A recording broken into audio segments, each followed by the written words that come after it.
Hi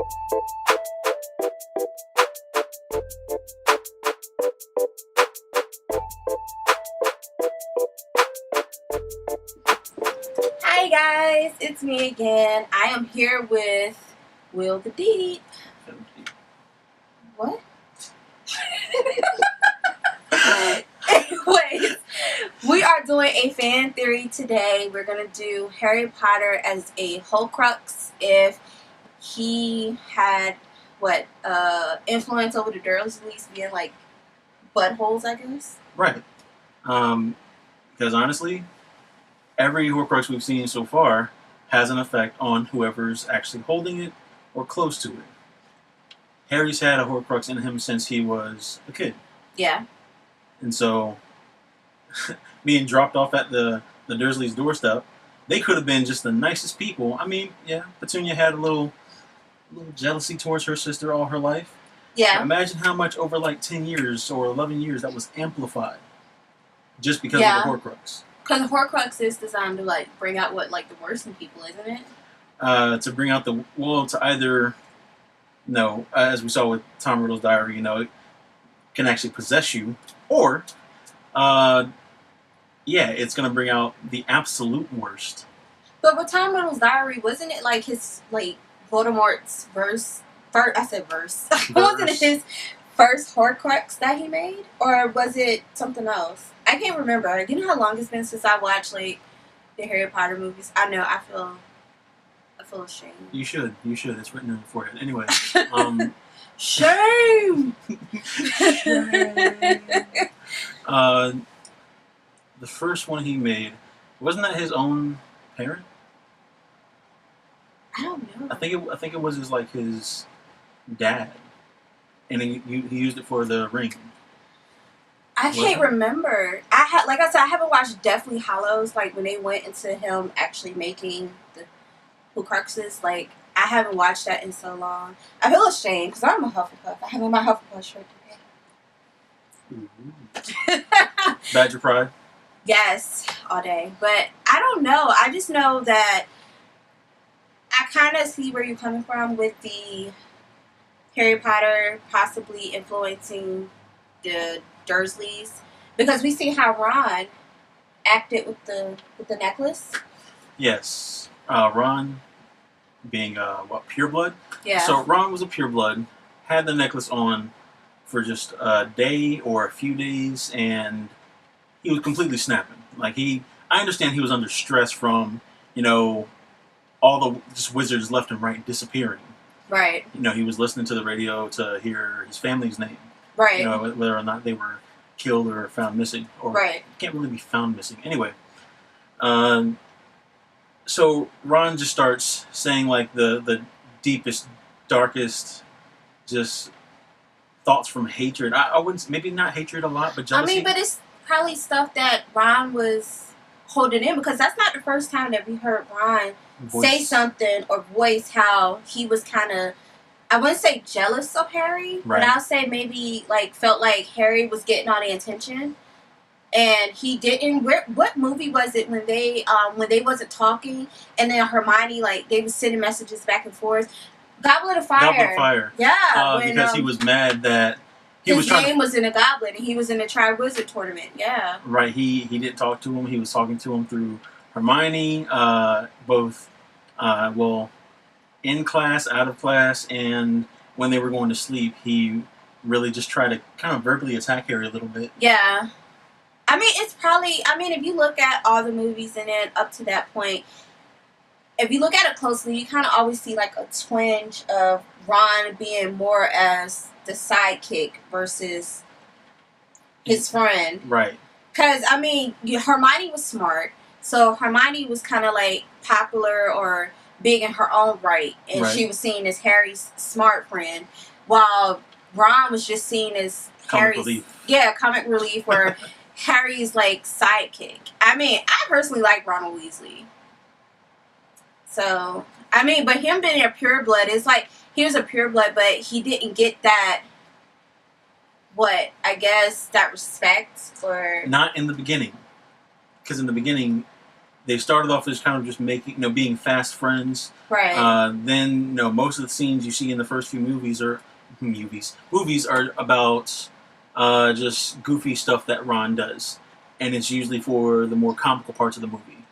But as we get into the later movies, you start seeing Ron's really starting to pull his own weight. Like, he's not just there for, the funny dialogue or just the or backup. He actually starts playing major roles in. You can actually get these from the books too, because going through those same books that match up to the movies, it really starts to show. Right. Mostly Ron being the one that even rescues Harry from the ice in Deathly Hallows. He does. He does. I forgot all about that. Was it Ron who destroyed the horcrux? He actually laid the blow on. He did. Did he break the necklace? He broke the necklace with the sword that Harry tried to go get. The Gryffindor sword, right? Yep, the sword of Gryffindor. Godric. I'm gonna need you to know you found this. Did I not say Godric? No, not at first. Not at first. You said, what'd you say, Godric? You didn't say Godric first. I said Godric. Gryffindor. Yeah, you said Godric. Excuse me, Godric. Thank you. Pardon. You know what? Yeah. But Ron, a lot of the comic relief and just being treated as, Harry's goofy friend, it built up a lot in Ron. And we can honestly see that happening once he's wearing the necklace and he starts thinking that Harry and Hermione are kind of trying to get together, or that Harry's trying to steal his girl. So he was hot too. When he's seen that that little black fog that came up, and he seen Hermione and Harry, and he was hot. Nah, in the tent when he was listening to the radio, when he saw them come into the tent, you could just see him get up and start walking through the shadows. His hair is kind of down a little bit. He's got little bags under his eyes. Yeah. You just see he's about to start something. You know what? That whole scene, that whole thing with him and the what was it? The necklace he had. Mm-hmm. With him and the necklace that he had, it reminded me of Gollum for Lord of the Rings. It just reminded me of I don't know, I got Lord of the Ring vibes, because when everybody had the ring, yeah, how they started feeling some type of way, and they just became overly obsessed with the ring. Yeah. And it was precious. I was just waiting for him to say precious. But yeah, anyways. Now for a minute he was like that with Scabbers because he never let him go. He didn't. He didn't let Scabbers go. Scabbers. No, but well,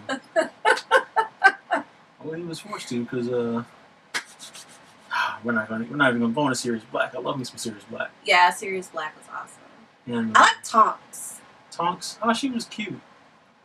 And in Harry Potter Mystery that I'm playing on, and I'm currently still on year 3 because I haven't finished, so I'm still currently on year 3. But shame.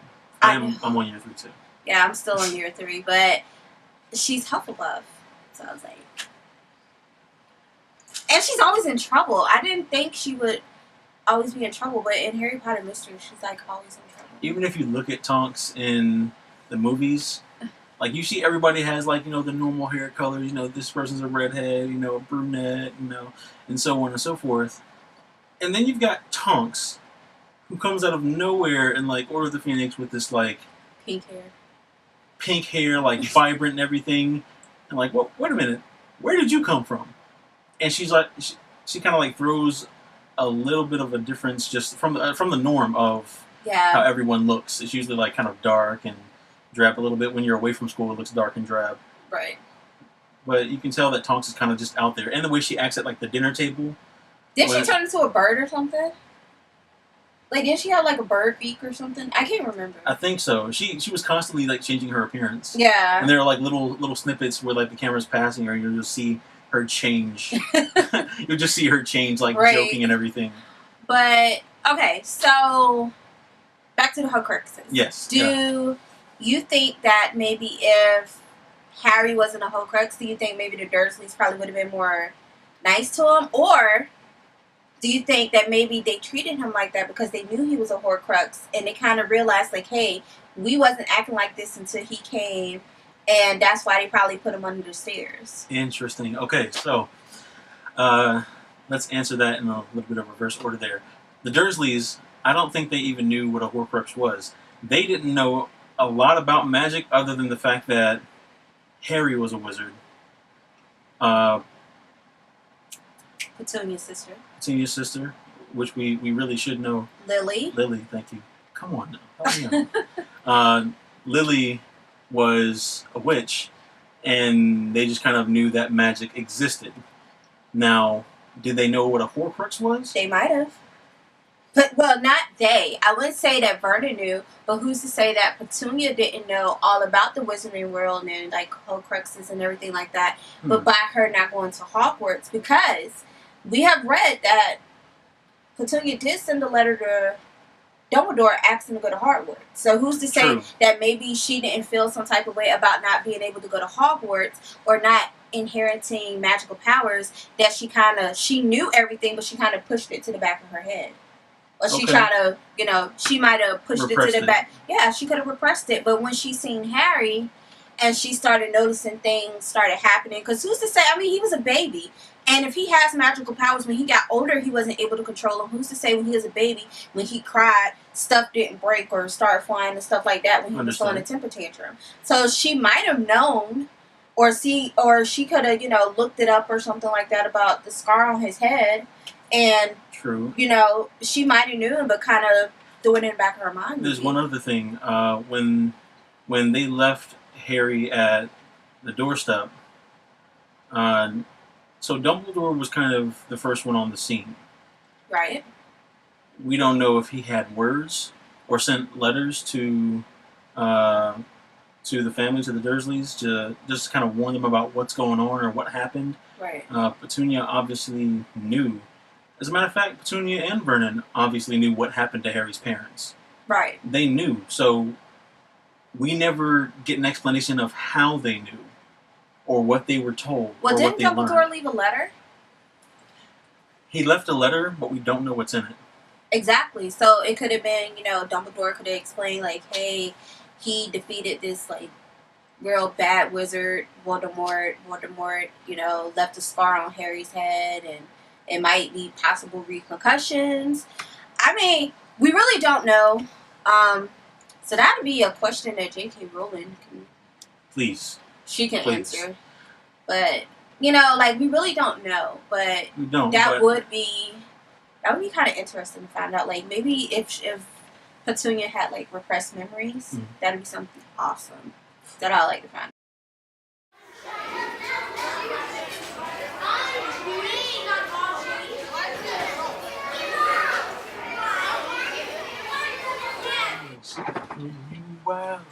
Anyways, welcome back. I'm sorry, we had technical difficulties. I am still in the process of learning how to work my camera. So, yeah, my camera cut off on me. Like, we finished the video and everything. And we was just talking, thinking that it was recording, and it wasn't. Well. So, the last thing we said was what? That I was saying how Petunia probably repressed her memories. We said we wanted J.K. Rowling to answer that question. Right, and I was begging her. Once again, please, if you are watching, yes. But yeah, with the Horcrux, I mean, the Dursleys, yes, Petunia could have repressed memories. She could have. But from the way she treats Harry, like, even, what was it? When she tried to give... Actually, she had her own dialogue at one point. I just remember that. Or her own monologue about how detestable Lily was. Do you remember that? That was from, like, the earlier movies, wasn't it? Yep. When she, when Hagrid came to come get Harry, and she was saying how everybody was so proud that we had a witch in the family, and she was like, but I seen her for what she really was, a freak. Mm-hmm. Is that the dialogue you're talking about? Yes, her nice little monologue. Yeah. Nearly the only one she ever gets. But I detected jealousy. I didn't detect hate. I detected that she was jealous that all the attention, kind of like with Ron and Harry, that all the attention was on her sister because her sister was a witch, and how her parents were so proud that, Lily got her letter, and Lily had all this attention because she was a witch and she was going to Hogwarts, and she probably felt like she was pushed back in the shadows, and she didn't get that attention. That's what I am looking at. Did my lights just go off? I think the power just shut off. I think my power did shut off. What? I don't know, but the camera's still going, so whatever. We can still talk. Alright, so yeah, I mean, I still think Harry as a horcrux. The horcruxes like are just radiating Voldemort. So it's like radiation. So in close proximity of it for 10 years, yes. Okay. They probably got like a little bit of it. Sometimes a lot of it, depending on, how bad they were choking them. I'm kidding. But yeah, what do you think? I think they were probably more what is it? How you say it? Susceptible. Yes. More prone. I just used the word that I can say right now. Well done, well done. I just think that they were probably more prone to the effects of a horcrux because they were muggles. Versus, no offense to muggles. We love them all. We like muggles, half-bloods, pure-bloods. Just muggles, stay away from my home. It's all good.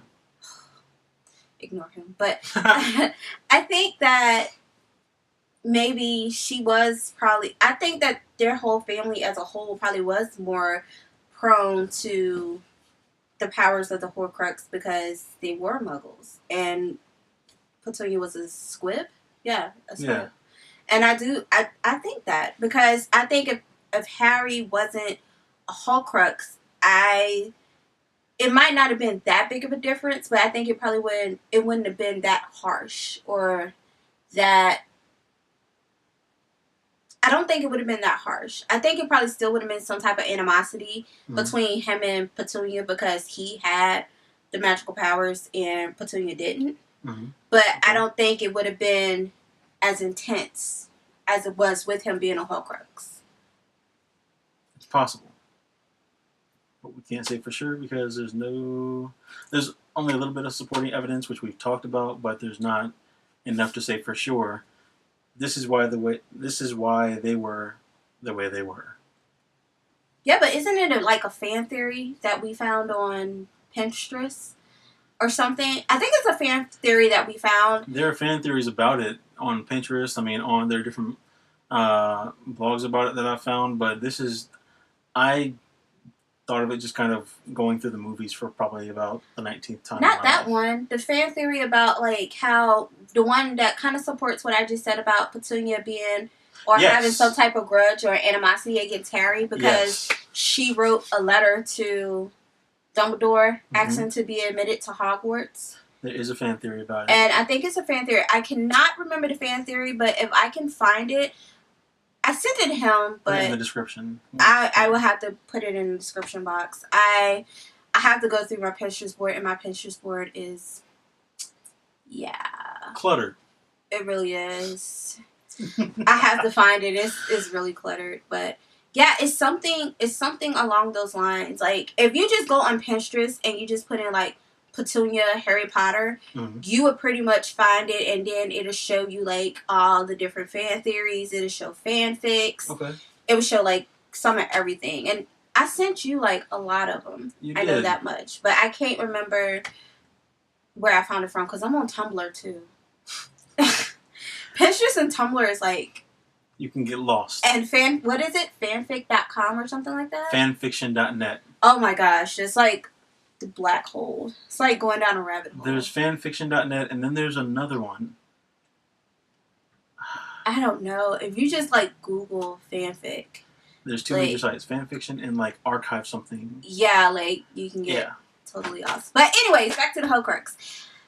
I do agree with you with the fanfic. I mean, the fan theory. You can write fanfic.